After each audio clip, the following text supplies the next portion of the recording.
Tout changement commence par une attitude de foi. Assistez à l'émission Foi en action. Pour toute souillure, il y a un remède, il y a une solution.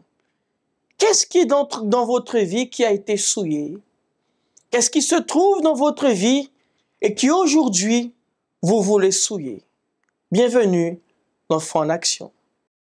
Peur, tristesse, haine, confusion totale, insomnie, nervosité, maladie invisible, vision d'ombre, envie de suicide, maux de tête constants, dépression, douleur inexpliquée, anxiété, vice. Êtes-vous victime de l'un de ces symptômes? Venez déterminer le brisement de tout ce mal.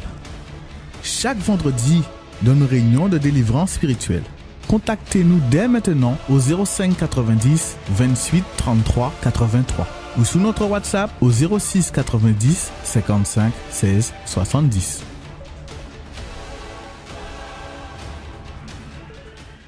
Peut-être que vous dites comme ça, ma vie a été souillée.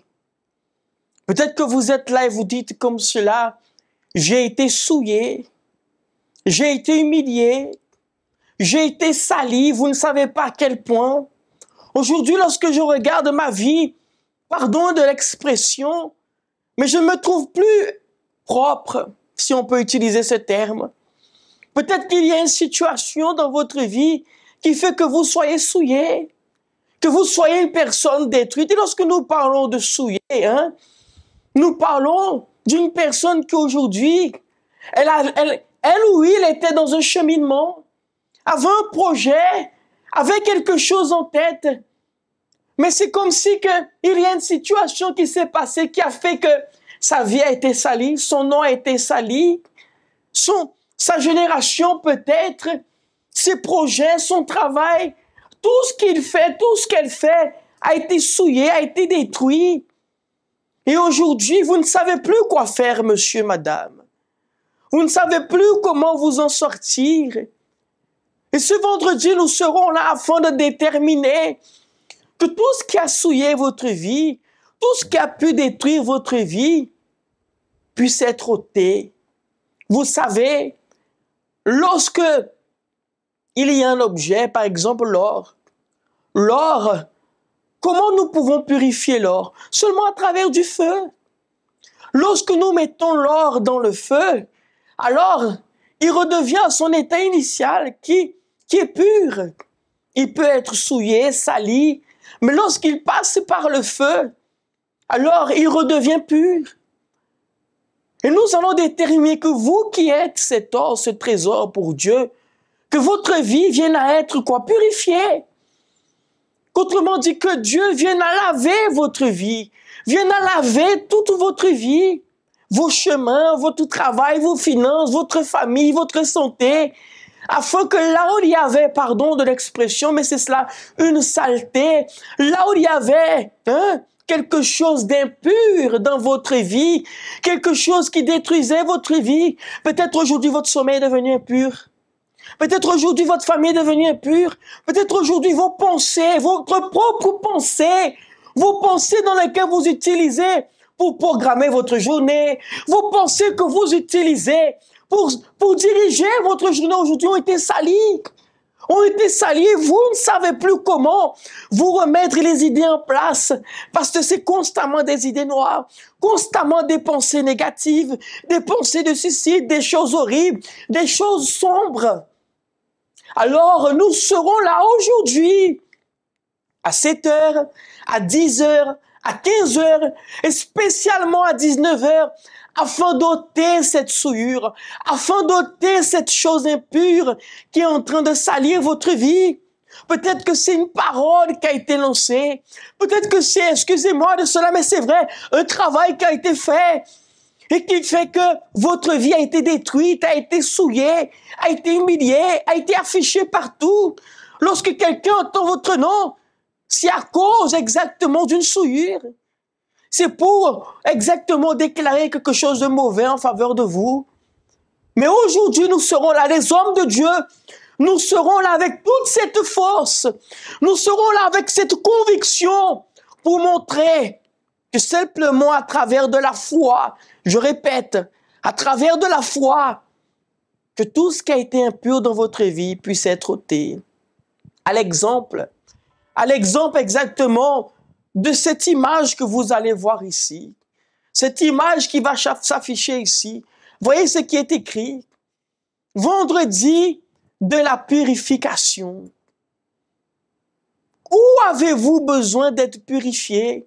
Peut-être que c'est là dans la famille, là dans le travail, dans la vie sentimentale, dans un dossier, peut-être c'est un dossier qui est bloqué, la santé, la vie spirituelle, une affaire en justice, vie financière et autres, parce qu'il y a d'autres aussi, peut-être que nous n'avons pas mis là, mais que vous voyez qu'il y a besoin de purification là.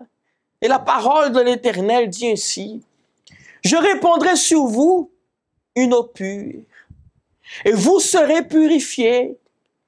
Je vous purifierai de toutes vos souillures. » Voyez qu'il va vous purifier de toutes vos souillures. Peu importe la souillure qu'il y a là dans votre vie, peu importe la souillure qui a été déclarée, lancée contre vous, il dit quoi? Je vous purifierai. Alors, je vous invite à être là ce vendredi 14, comme vous voyez, soit 7h, 10h, 15h, mais spécialement à 19h, où nous allons exactement, mes amis, utiliser la foi.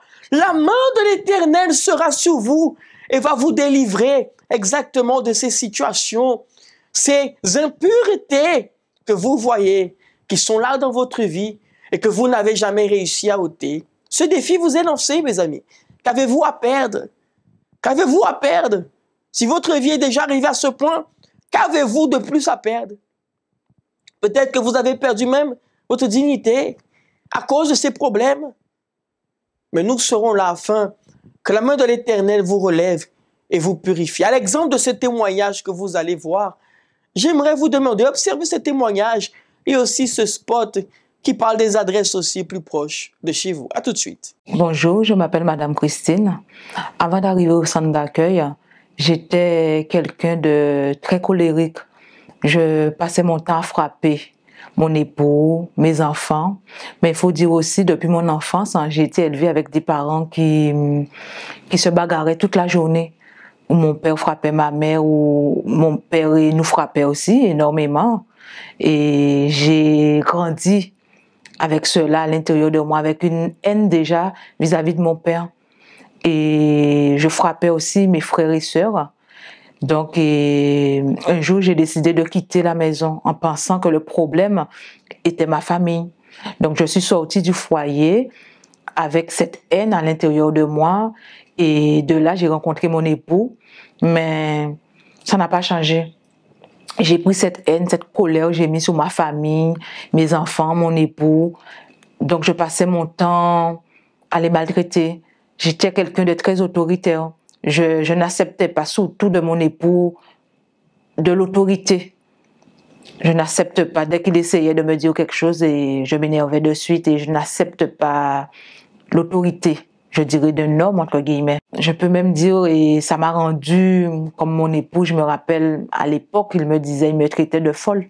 Parce que, pourquoi? Parce que ça m'arrivait de quitter la maison la nuit, de partir, et s'il me disait quelque chose, par colère, je partais, et dans le chemin, je me mettais à crier, à marcher des heures, sans savoir où aller. Sans savoir où aller, donc c'était des crises. Et c'est comme ça que je suis arrivée au centre d'accueil universel.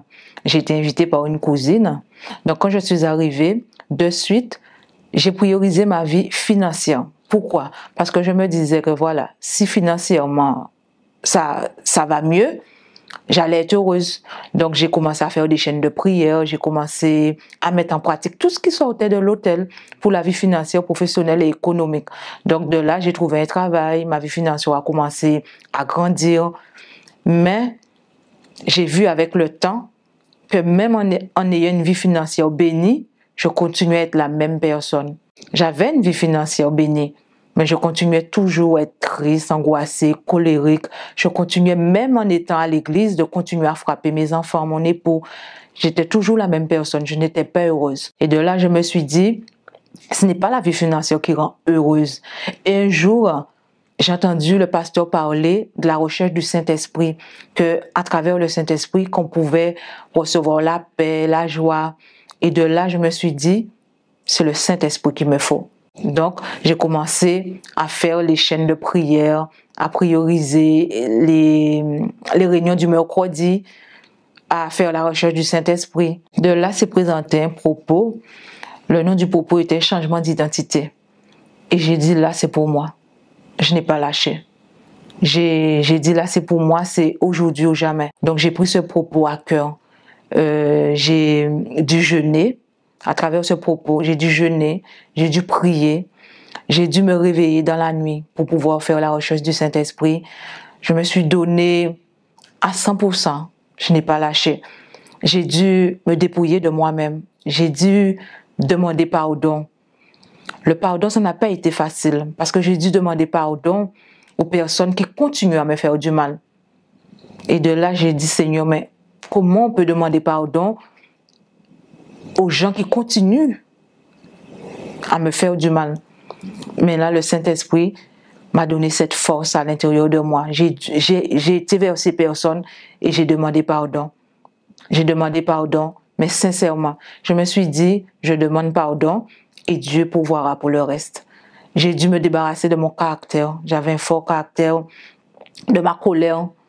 J'ai dû, durant ce propos, vraiment me dépouiller de moi-même parce que ce combat-là était un combat avec moi-même. J'ai dû chercher de toutes mes forces le Saint-Esprit pour pouvoir être cette nouvelle personne. J'ai évangélisé aussi. J'ai évangélisé encore plus. Je me suis donné encore plus à l'évangélisation. Et là, j'ai reçu le baptême du Saint-Esprit. Alors, depuis que j'ai reçu le Saint-Esprit, la première chose que j'ai eue, c'est la paix. Je n'avais pas de paix dans ma vie.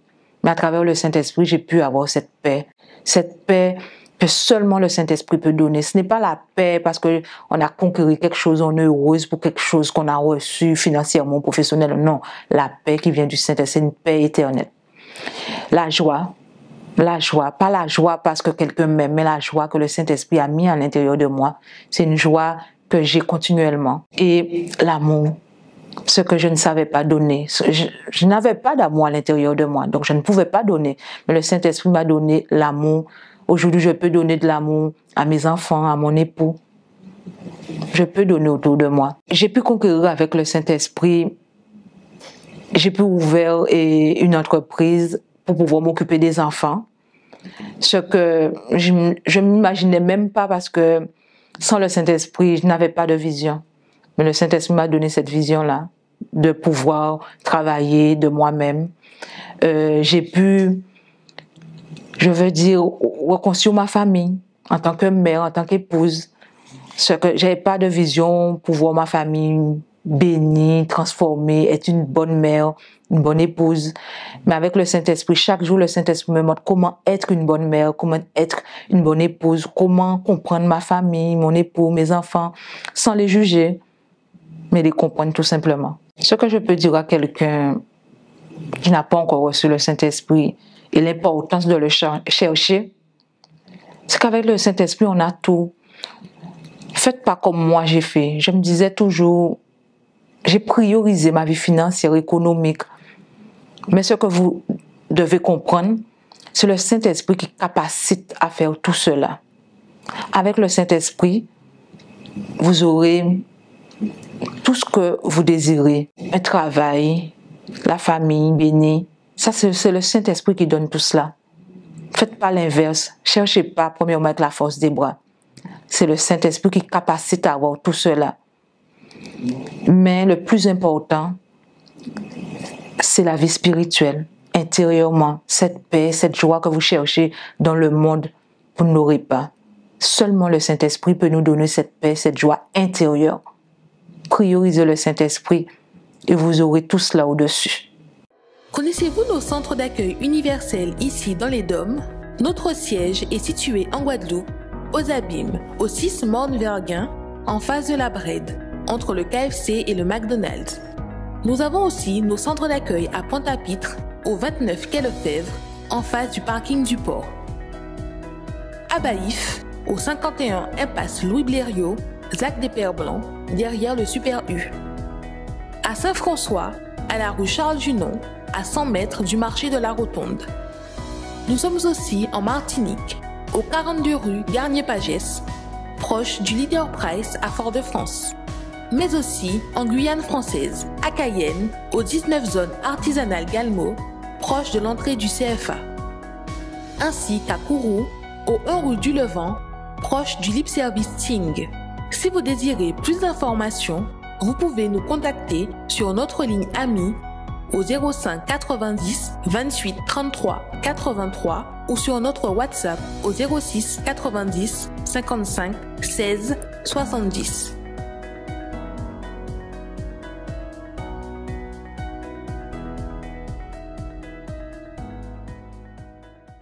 Les portes du centre d'accueil sont ouvertes pour chacun d'entre vous.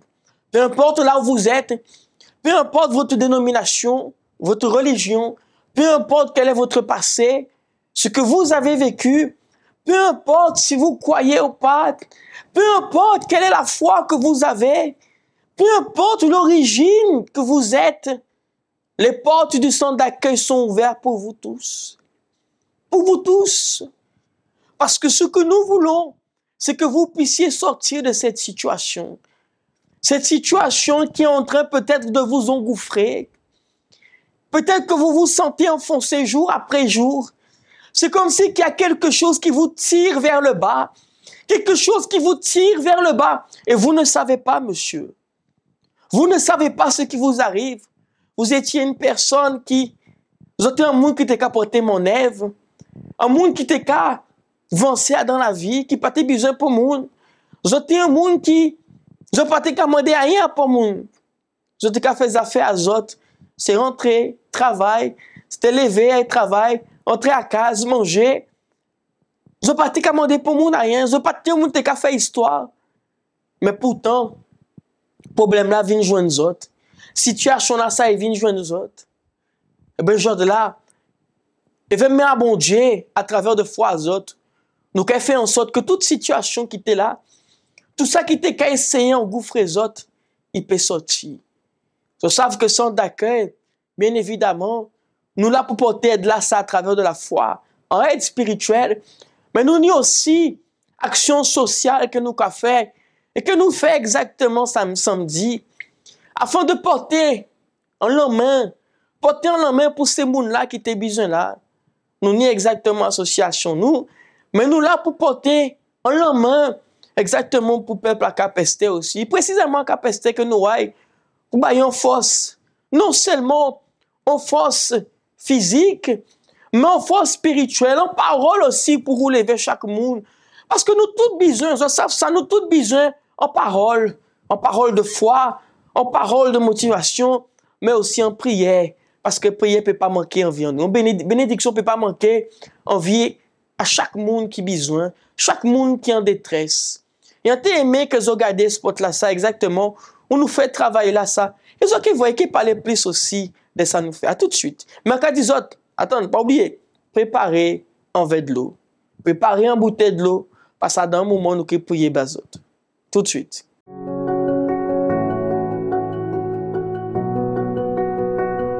Bonjour à tous. Aujourd'hui, samedi 8 octobre, nous sommes ici présents au Centre d'accueil universel de Pointe-à-Pitre. Et le CAU et l'ABC se sont réunis une fois de plus afin de venir en aide aux familles sinistrées par la tempête Fiona.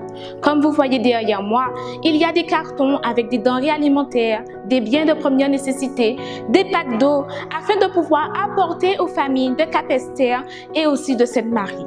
Les bénévoles sont déjà prêts et nous allons partir d'ici quelques instants à la rencontre de ces personnes qui ont malheureusement parfois tout perdu lors de cette tempête.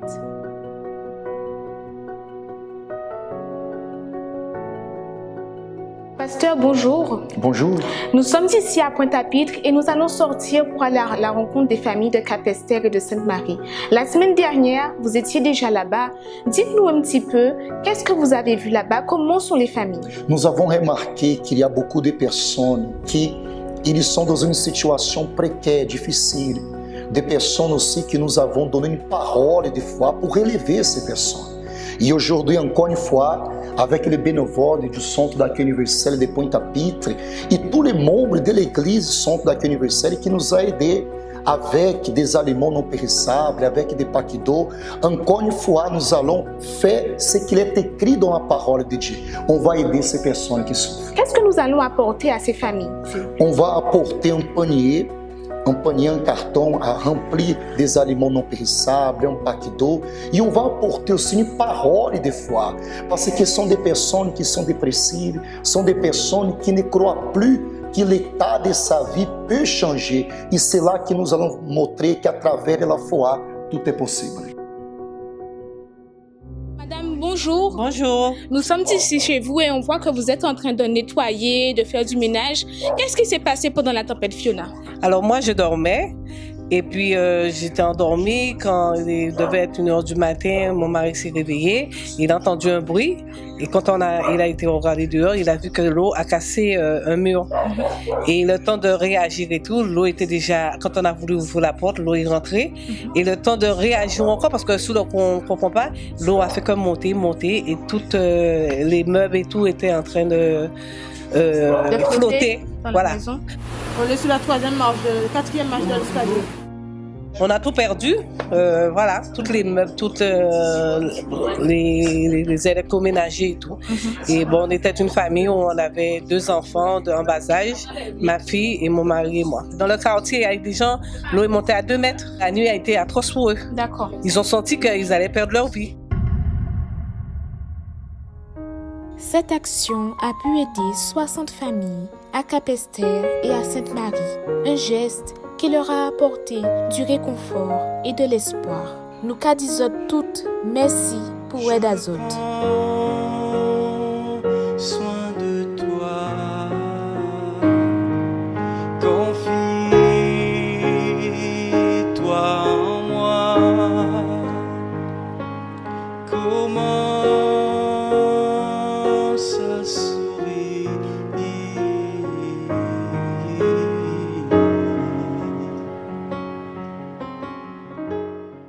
Et c'est pour cela porte à centre d'accueil ouvert, bazot. Ouvert pour eux toutes. C'est pour cela qu'à 10 autres, jour de la ville. Nous nous réunions à 7h, à 10h, à 15h et à 19h. Il est temps.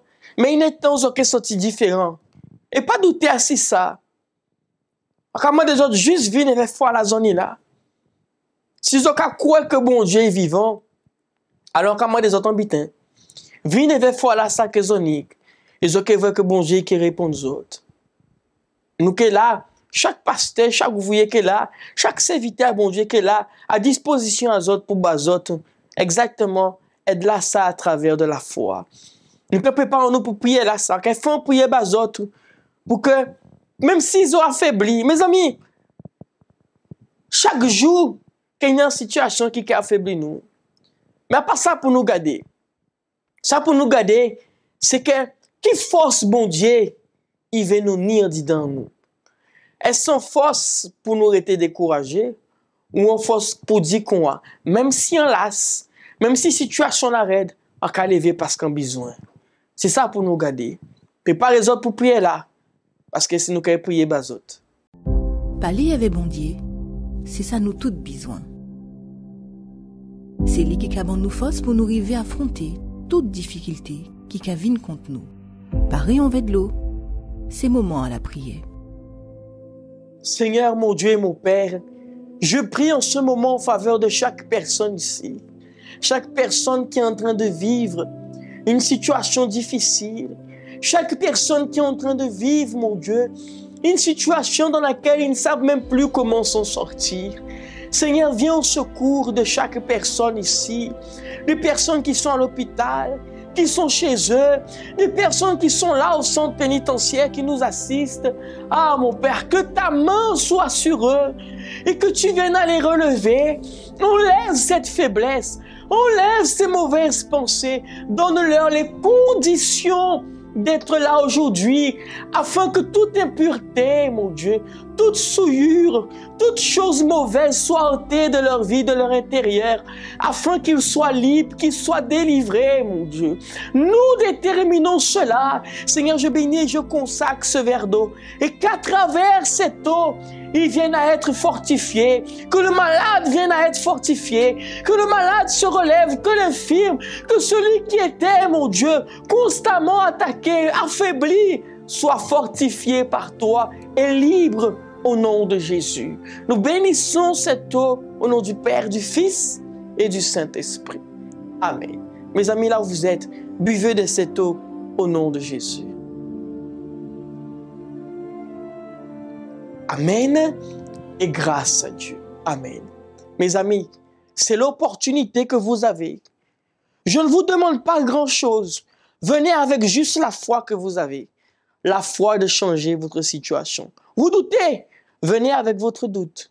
Et vous verrez que le Dieu que je sers, c'est le même Dieu qui va vous accorder la délivrance, la purification à travers de votre foi. En cas de que bon Dieu bénisse et à d'un moment.